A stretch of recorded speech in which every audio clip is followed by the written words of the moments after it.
नमस्कार बंधुरा आज आमी आपनादेर होटेलेर स्टाइले डिम कारी तैरी करे देखाबो।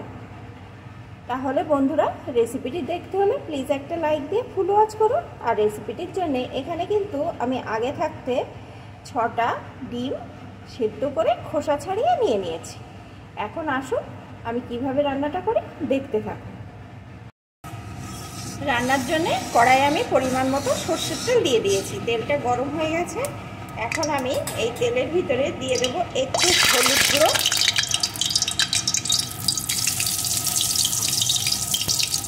একটু লবণ। আমি যেহেতু ডিমের গায়ে লবণ হলুদ মাখাইনি, আমি একদম সরাসরি তেলের ভিতরে দিয়ে দিলাম।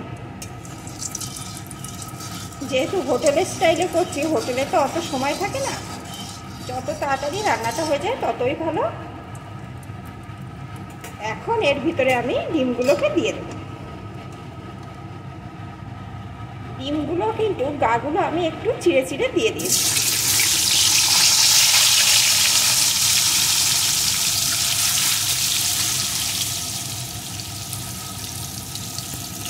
এখন ডিমগুলো লাল লাল করে আমি ভেজে নেব।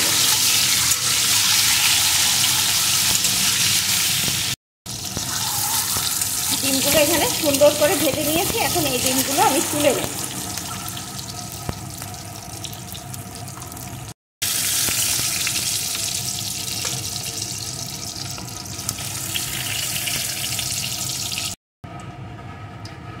ভাজা ডিমগুলো তুলে নিয়েছি। আর এই তেলটাও কিন্তু আমি তুলে আর একটা বাটিতে রেখে দেব। নতুন করে তেল দেব, তাহলে কালারটা ভালো আসবে। এই তেলে রান্নাটা করলে রান্নাটা কিন্তু কালো হয়ে যাবে। যেহেতু লবণ হলুদ দিয়ে ডিমগুলো ভেজেছি,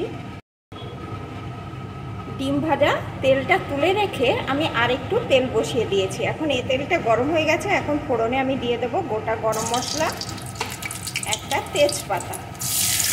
ফোড়নগুলো একটু ভেজে নেব। ফোড়নগুলো একটু ভেজে নিয়েছি। এখন এর ভিতরে দিয়ে দেবো আমি দুটো পেঁয়াজ কুচি।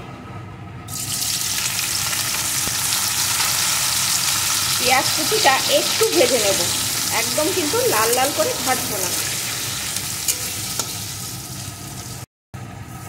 পেঁয়াজ কুচিটা একটু ভেজে এর ভিতরে আমি দিয়ে দেবো একটা টমেটো কুচি, সাথে দিয়ে দেবো একটু লবণ, তাহলে পেঁয়াজ টমেটোটা তাড়াতাড়ি গলে যাবে। দিয়ে দেব একটু হলুদ গুঁড়ো, একটু লঙ্কা গুঁড়ো, এতে কালারটা ভালো আসবে। এখন একটু ভেজে নেব।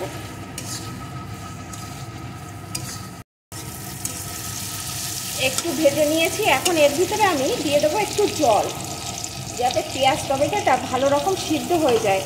এটা কিন্তু ভালো করে সিদ্ধ করে নিতে হবে, না হলে গ্রেভিটা ভালো আসবে না।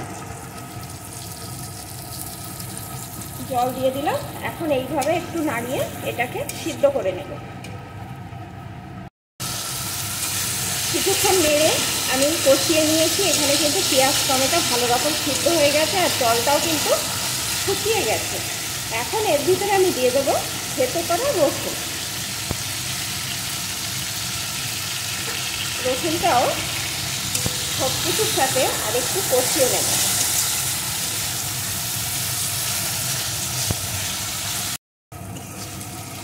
রসুনটাও সুন্দর করে ভেজে নিয়েছি। এখন এর ভিতরে আমি দিয়ে দেবো 2 টেবিল চামচ মতন জিরে আদা বাটার পেস্ট, 1/2 টেবিল চামচ ধনে গুঁড়ো, একটু লঙ্কা গুঁড়ো, একটু হলুদ গুঁড়ো,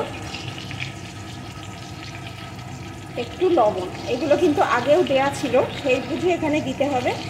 এখন আরও কিছুক্ষণ মশলাটা সুন্দরভাবে আমি কষিয়ে নেব। এই মশলাটা যত ভালো কষানো হবে রান্নার স্বাদ কিন্তু ততটাই ভালো হবে। আর এটা কিন্তু একটু অল্প আঁচেই করতে হবে, না হলে মশলাটা কষাতে কষাতে পুড়ে যেতে পারে।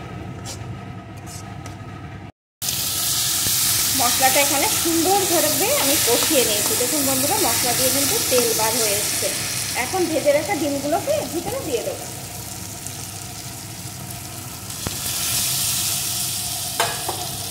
ডিমগুলো একটু মশলার সাথে নাড়িয়ে নেব।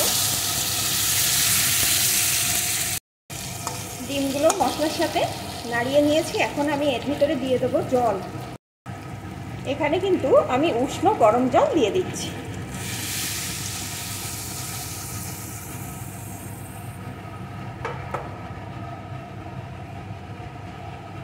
উপর দিয়ে দেবো 3টে চেরা কাঁচা লঙ্কা।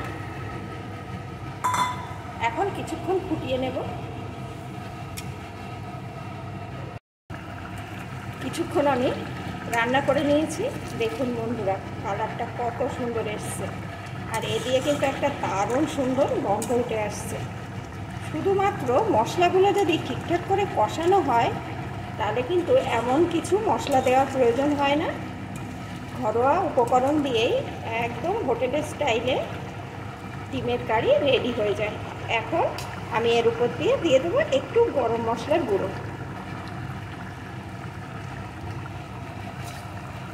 একটু মিশিয়ে নেব। এখন কিন্তু পুরোপুরি আমার রেডি হয়ে গেছে ডিমের কারি, একদম হোটেলের মতো স্টাইলে। তাহলে বন্ধুরা, আমার এই রেসিপিটি আপনাদের কেমন লাগলো প্লিজ কমেন্ট করবেন, ভালো লাগলে লাইক করে দেবেন। এখন এটা আমার রেডি, আমি নামিয়ে নেব।